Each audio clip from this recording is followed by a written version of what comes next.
caro Horácio? Como tem passado? Muito bem, obrigado. Não sabia que o senhor frequentava este teatro.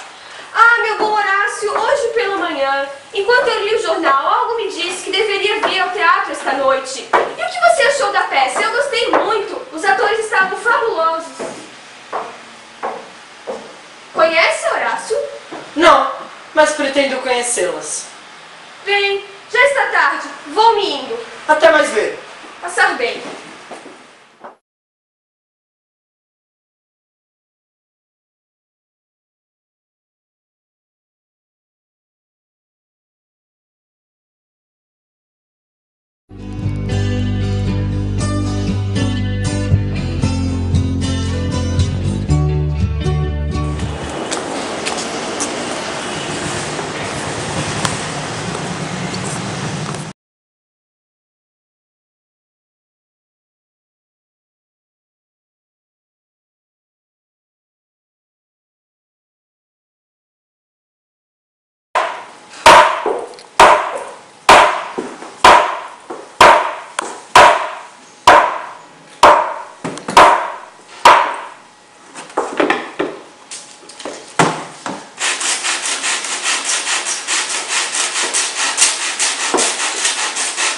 O que o senhor quer?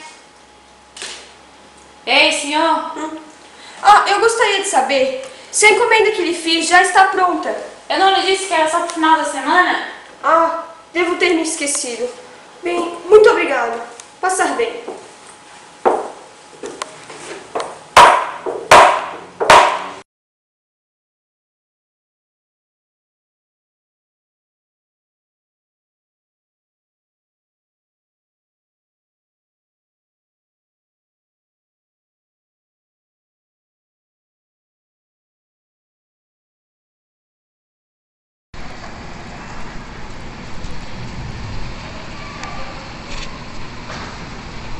Aí vem ela. Ela há de reparar no meu eclipse.